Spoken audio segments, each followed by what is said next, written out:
Okay, so today we will discuss about the tachyarrhythmias, right? So the tachyarrhythmias are divided into the two types. So the narrow complex tachycardias and wide complex tachycardias. So the narrow complex tachycardias mean that the QRS is less than 120 millisecond, right? Yes. While in the wide complex tachycardia, the QRS duration is more than 120. 120 milliseconds. So 120 means three small scales. 120 means three small scales, right?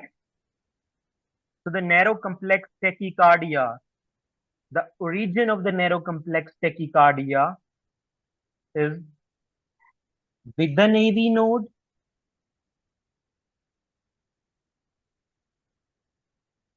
or above AV node, right? While the origin of the wide complex tachycardia are below the AV node, right? So the most high yield, super high yield is the atrial fibrillation. The atrial fibrillation is an example of the narrow complex tachycardia, right?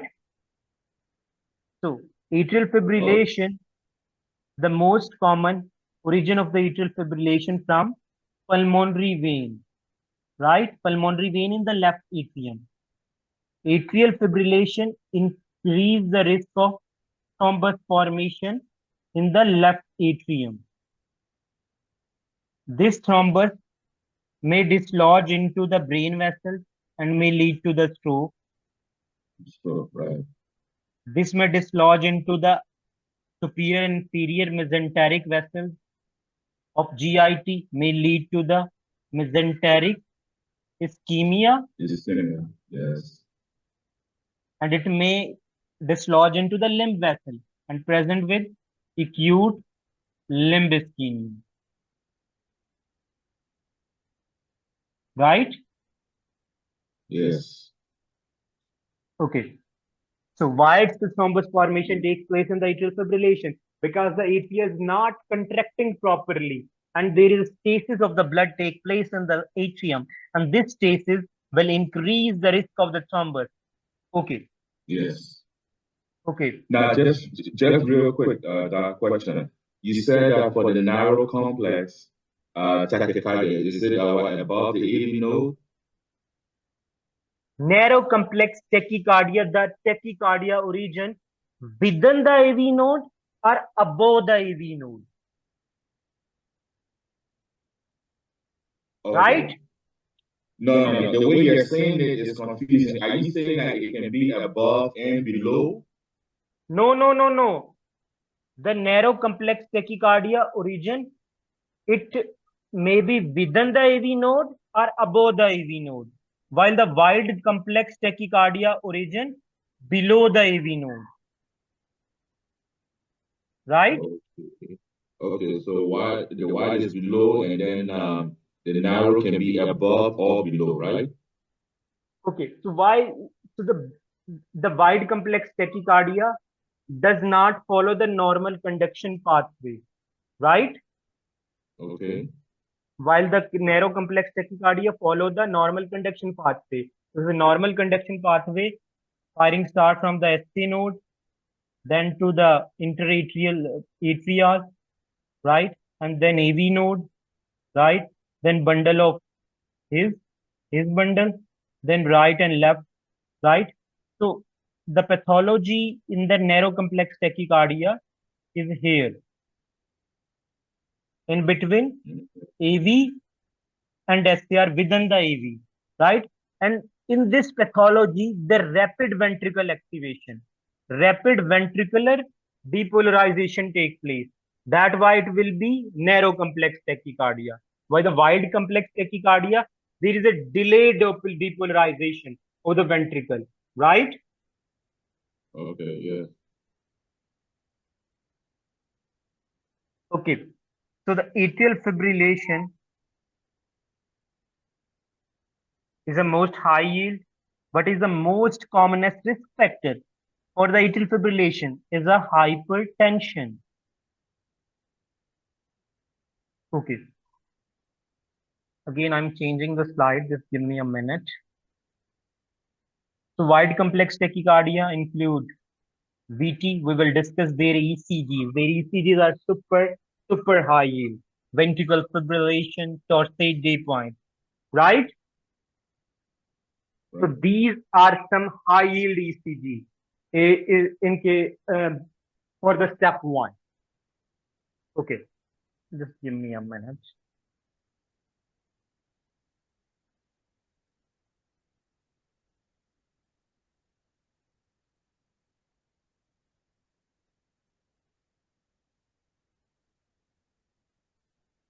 Screen is visible or not?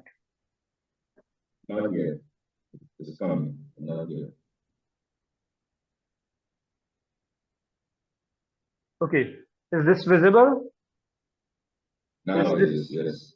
okay? So the narrow complex tachycardia. Again, the narrow complex tachycardia means the QRS duration is less than 120. So 120 means less than 3 small scale, right?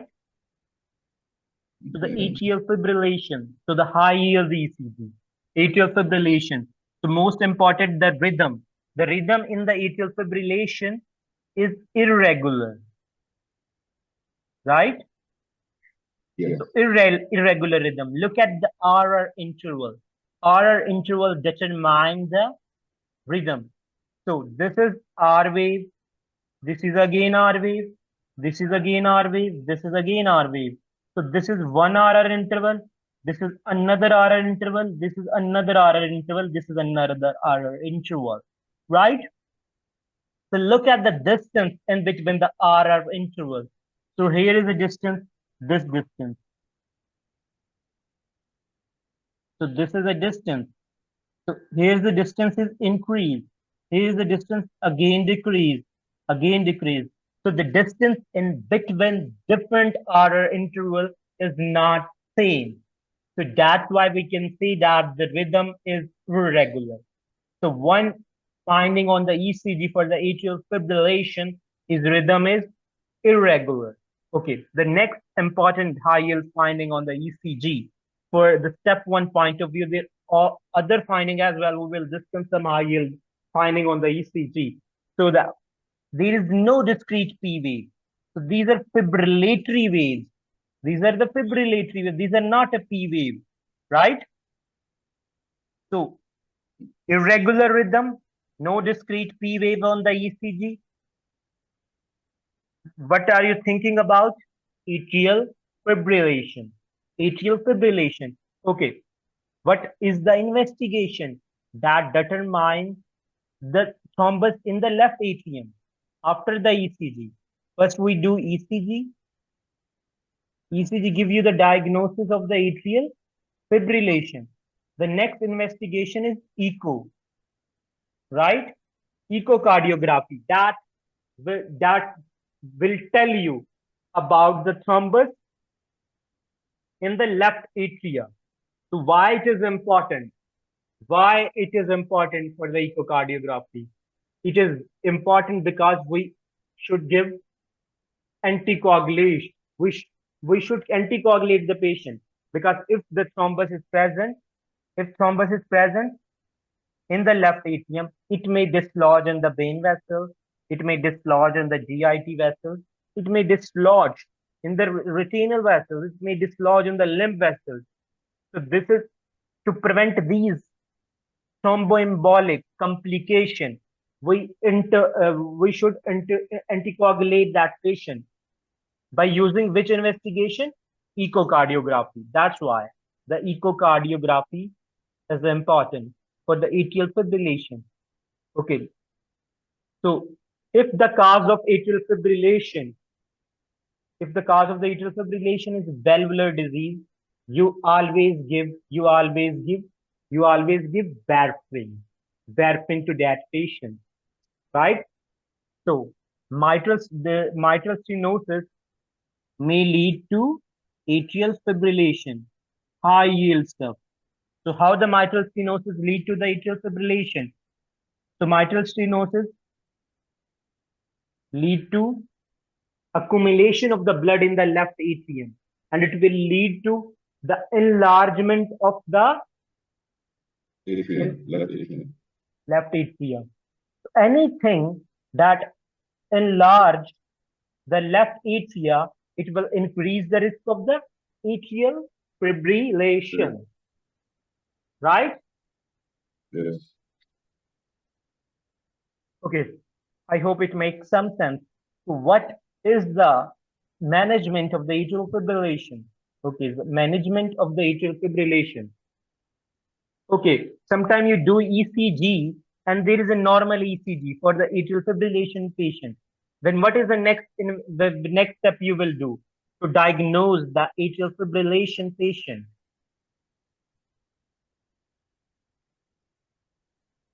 The patient has the atrial fibrillation. You do the ECG of that patient, but ECG shows the sinus rhythm, no abnormality. What will be the next step to diagnose that patient has a atrial fibrillation?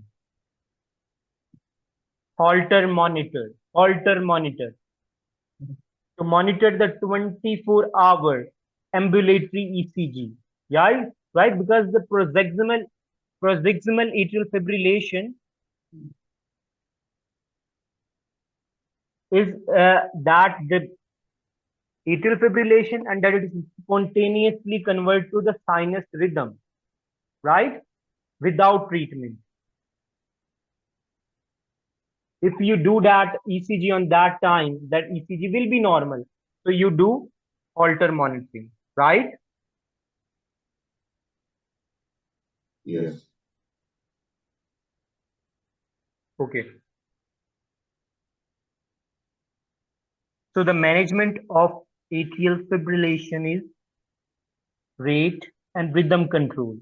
Rate and rhythm control through beta blockers and calcium channel blockers. Cardioversion, if it is hemodynamically unstable, and definitive treatment is ablation of the pulmonary vein ostia.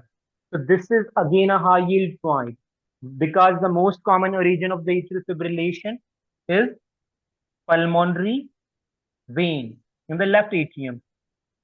Consider anticoagulation based on stroke risk. So I am not discussing the Chadwick score. That is important in step 2 CK, not in step 1. So their score will determine particularly the non-valvular atrial fibrillation for the risk of the stroke in that patient. So I am not going to discuss about the Chadwick score, right?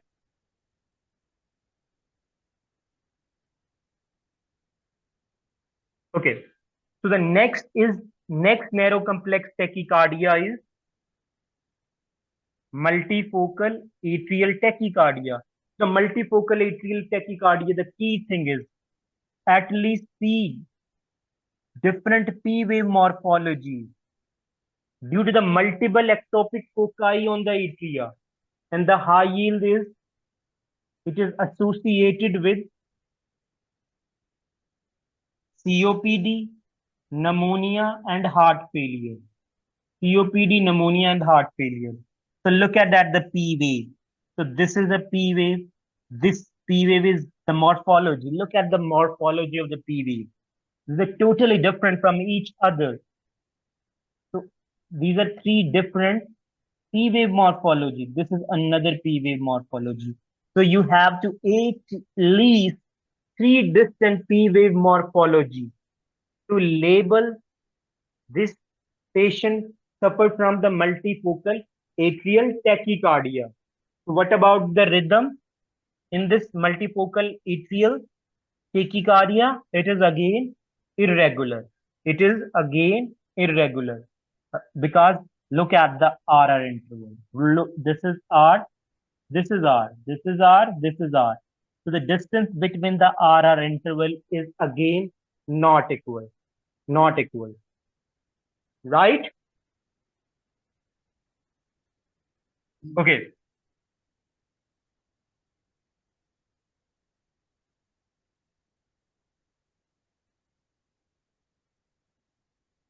Atrial flutter.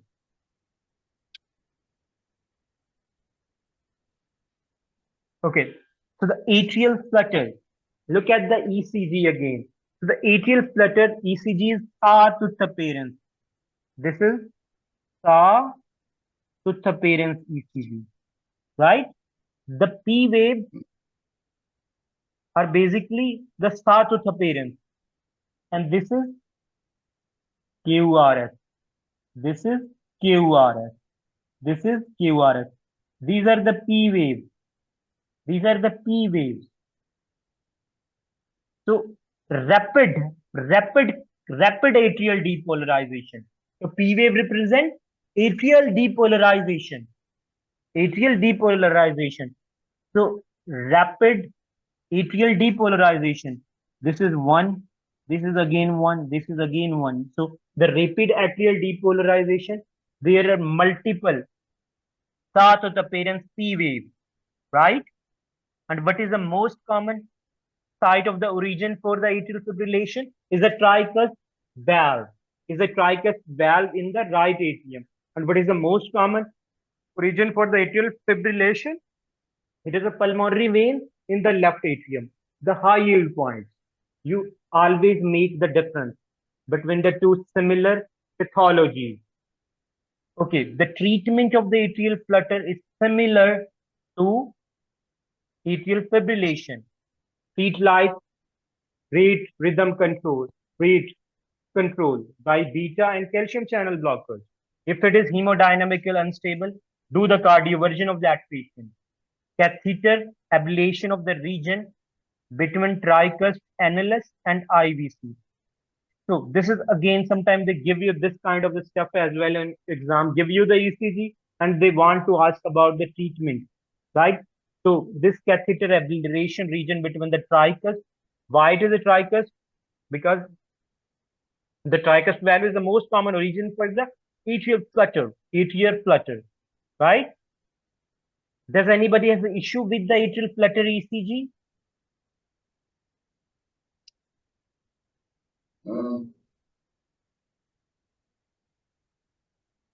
No?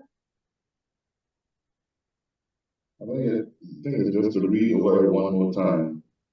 Okay, atrial flutter. Okay, atrial flutter. What is the atrial flutter?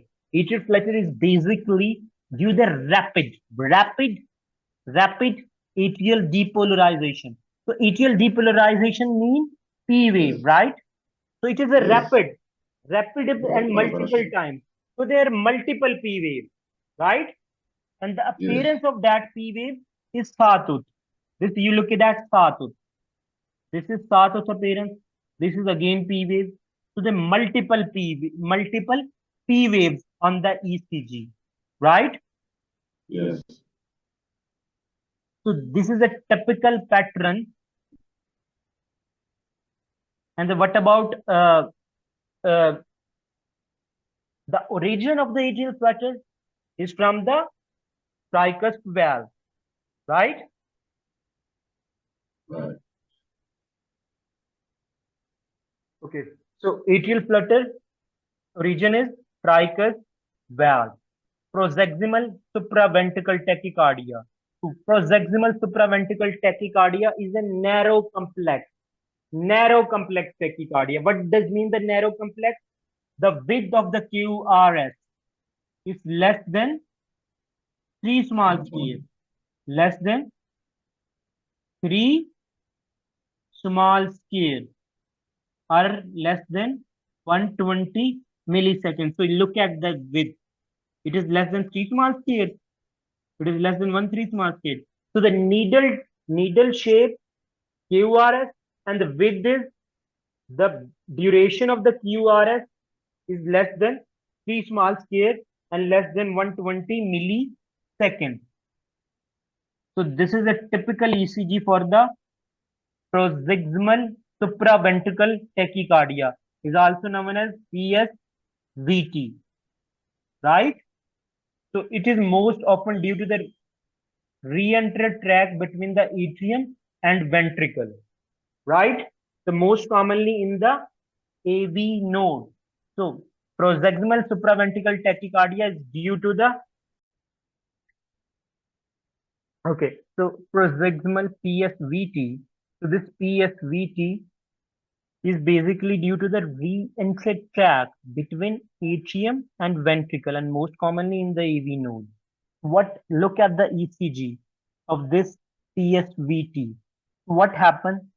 The QRS is narrow, less than 3, small scale are less than 120 milliseconds.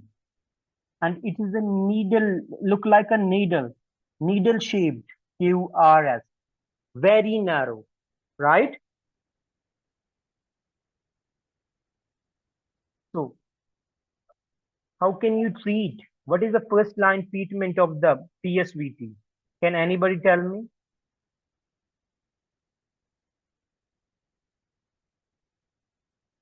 It is vagal maneuvers. Vagal maneuvers like carotid sinus massage. So they give you the ECG in the Q bank and they want to ask about the treatment. And majority of you doing wrong. The first treatment is the carotid sinus massage. So carotid sinus massage, and the next is, if it is not controlled by the vagal maneuvers like a carotid sinus massage, ice pack, or different stuff, what will happen? The next line of treatment is IV adenosine. IV adenosine. You have to cram this drug. IV adenosine is the next line of the treatment for the PSVT. Okay. If the patient is hemodynamic unstable, if the patient is unconscious in the coma state, then what is electrical cardioversion? Always do electrocardioversion when the patient is unconscious, hemodynamically unstable in the coma.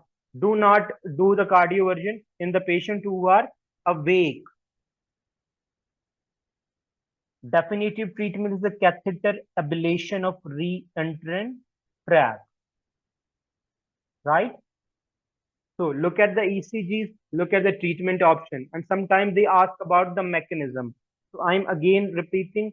So how they ask about?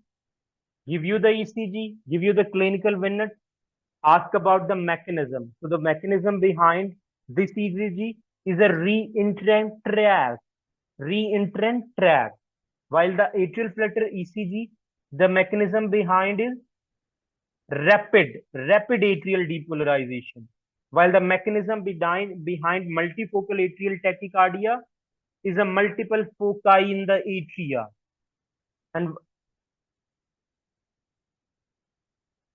And sometimes they give you the ask about the treatment. What is the treatment of this condition? Right? Okay.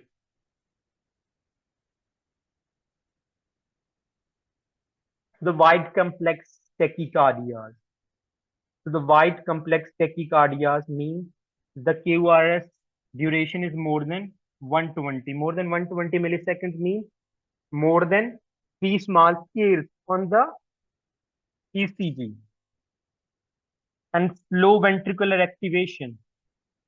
And it is outside the normal ventricle conduction pathway. The normal ventricle conduction pathway is basically it starts from the AV node, then bundle of it, then right and left bundle. So it's outside the normal conduction pathway and originate below the AV node. Okay, so the ventricle tachycardia again is a high yield ECG. So look at the ECG. I am focusing on the ECG. So this is QRS, this is QRS, this is R. This is QRS complex, this is R wave, this is R wave. Okay. So look at the width of the QRS.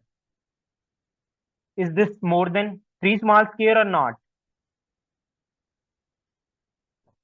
It is more than 3 small square. It is more than 3 small It's square. It is, more. yes. So it is a broad complex. So it is a broad QRS complex. One finding, right? Next is the Yes. rhythm is regular. So rhythm is regular. So rhythm is regular. So look at the R wave. This is R, this is R, this is R, this is R. So the distance between this.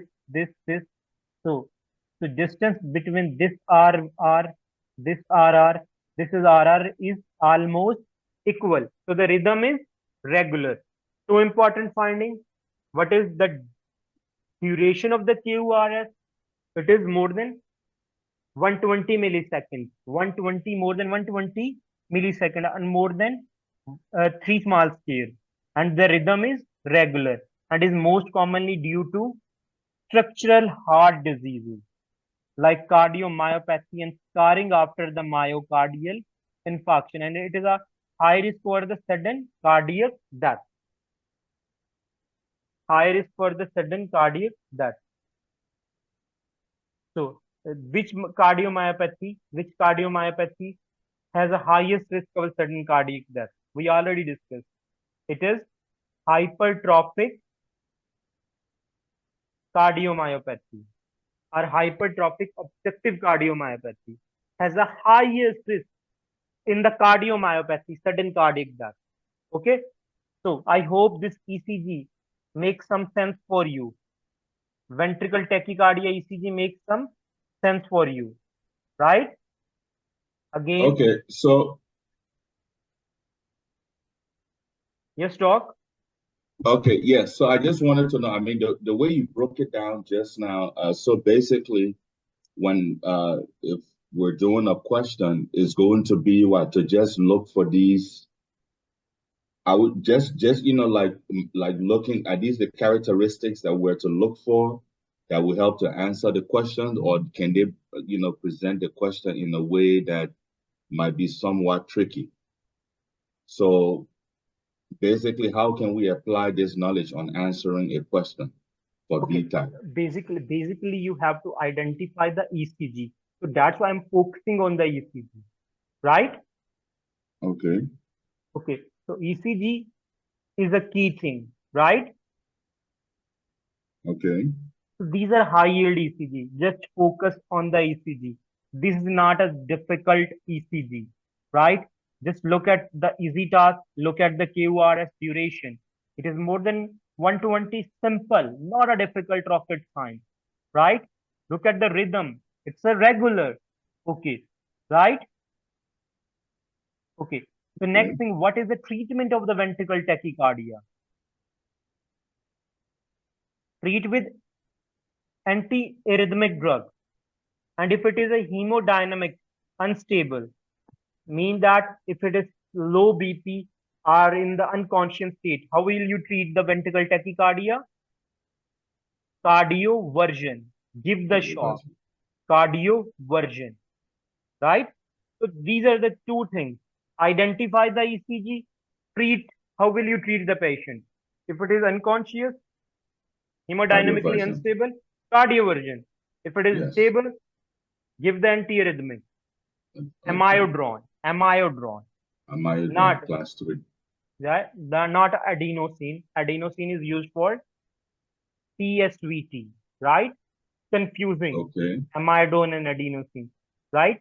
So just focus on the ECG. Just focus on the ECG.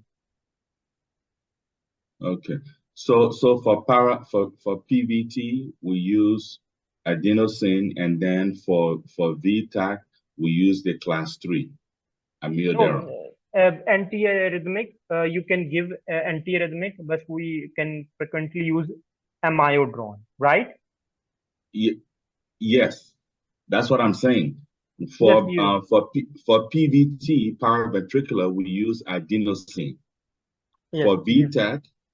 VTach, then we use amiodarone, which is the class 3, right? Okay, okay, Antiarrhythmic. okay. So next is the torsade D point.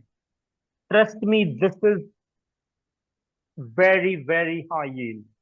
You have to cram these things. There is no another option. Okay, so the Torsad day points, Torsad day pointers. So I don't know how to pronounce this, but I hope I pronounce it rightfully. The Torsad day pointers, Torsad day pointers. So this is super high yield. Trust me, this is you lot of questions from this mnemonic. Okay. So what is a Torsad day point? Torsad day point is basically the polymorphic ventricle tachycardia. So it is a polymorphic ventricle tachycardia. So the QRS is not same. Like this is QRS. This is again QRS. So this QRS is different from each other, right? This is another QRS. This is QRS. Okay. So the morphology of the QRS are different, right? So that's why we call it polymorphic.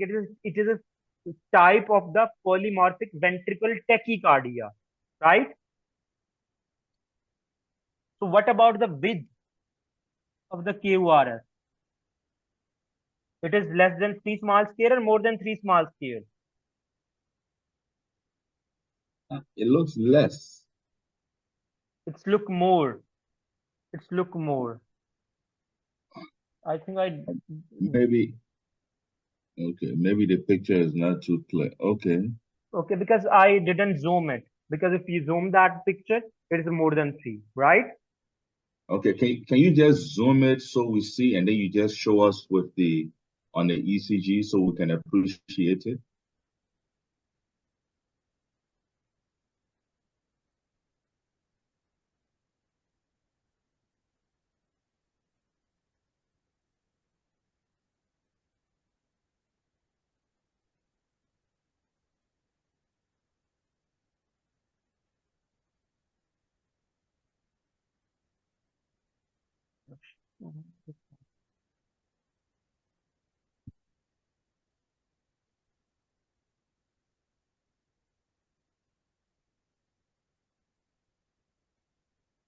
Okay, so look at that ECG again.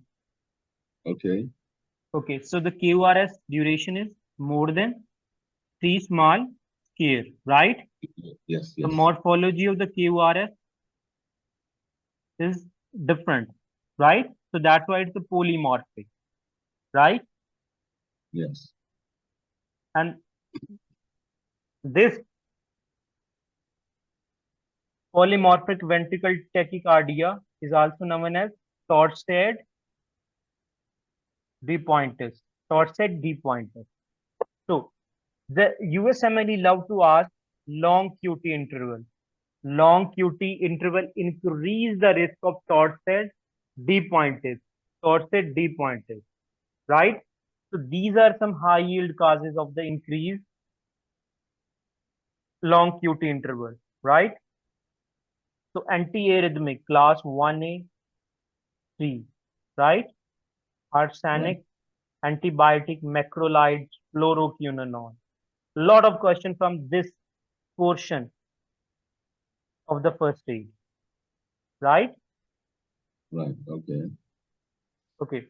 So antidepressant like tricyclic, diuretic, thiazide, antiemetic, ondansetron, fluconazole, protease inhibitor, right? So how they ask on the exam? They give this ECG. They give this ECG and ask about what is the mechanism? What is the predisposing factor? Sometimes they ask about the mechanism. So mechanism is increased long QT interval. What is the predisposing factor? Increased long QT interval, right? Okay. On any caused by the drug and any electrolyte disturbances like decreased potassium, decreased magnesium, decreased calcium. They also increase the risk of the long QT interval. And if the increased risk of the long QT interval, it will predispose this patient to the Torsad D point. Torsad divides the polymorphic ventricle tachycardia. Okay, the treatment is again as important stuff for the Torsad D point. So it's the defibrillation if it is an unstable patient. If it is unstable, BP is low, unconscious, that kind of the step, then you have to defibrillate that patient. And magnesium sulfate for the stable patient. Magnesium sulfate stabilize the myocardium. So if the patient is stable, you give the magnesium sulfate. If it is unstable, give the defibrillate that patient. Right? Okay. Okay. That makes some sense. That makes some sense. Okay, ventricle fibrillation. So the ventricle fibrillation is basically, this is a disorganized rhythm with no identifiable wave. Disorganized rhythm with there is no identified wave. Look at very strange ECG. And the treatment of this ventricle fibrillation is immediate CPR and defibrillation, right? And this Torsad D point may progress to ventricle fibrillation if it is left untreated, right? It's an emergency situation, ventricle fibrillation.